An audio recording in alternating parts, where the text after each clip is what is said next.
Let us look at the question today on our physics.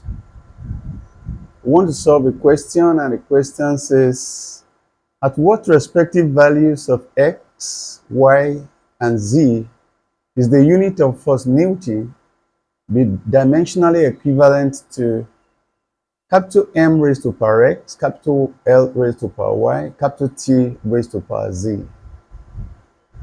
That's the question we want to solve today, and this question is taken from dimensional analysis in mechanics.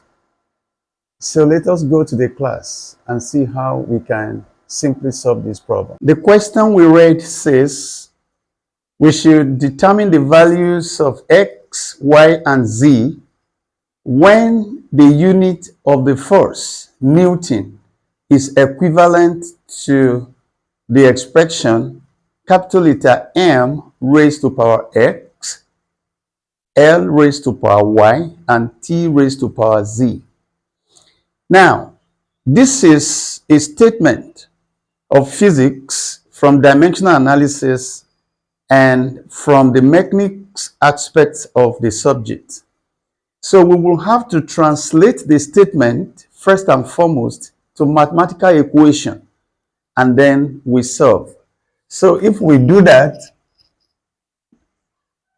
we know that our force is a product of mass and acceleration. I mean, this is from a basic aspect of physics. So in this case,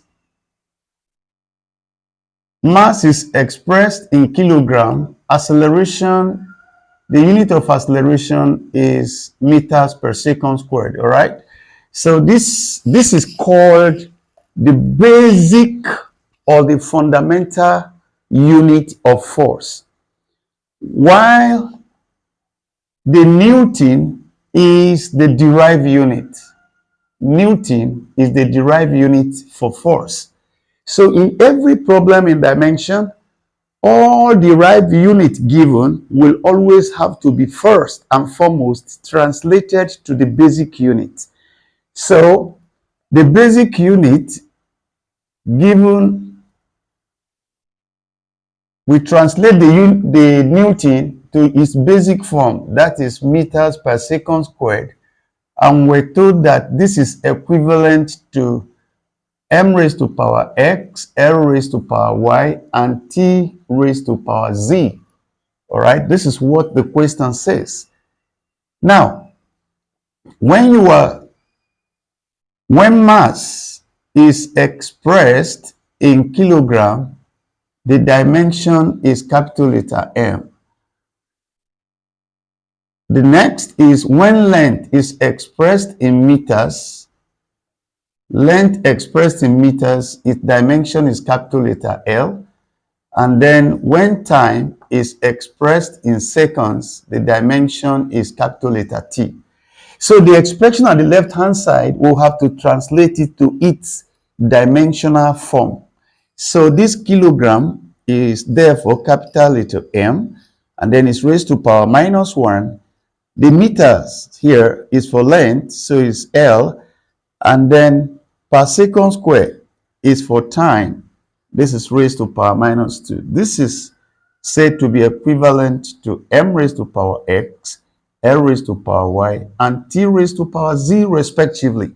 So we now compare using indices the expression at the right hand side to that at the left hand side. So what we're going to do is M raised to power 1 for M raised to power x. That means that the value of x using indices is equal to 1. Secondly, L raised to power 1 is equal to L raised to power y. What it means is that our y is equal to 1. And finally, T raised to power minus 2 is equal to T raised to power z, letting us know that our value for z is equal to minus 2. So we can conclude by saying that our x is 1, our y is 1, and the value for z is equal to minus 2. This is beautiful and very interesting. Physics is fun.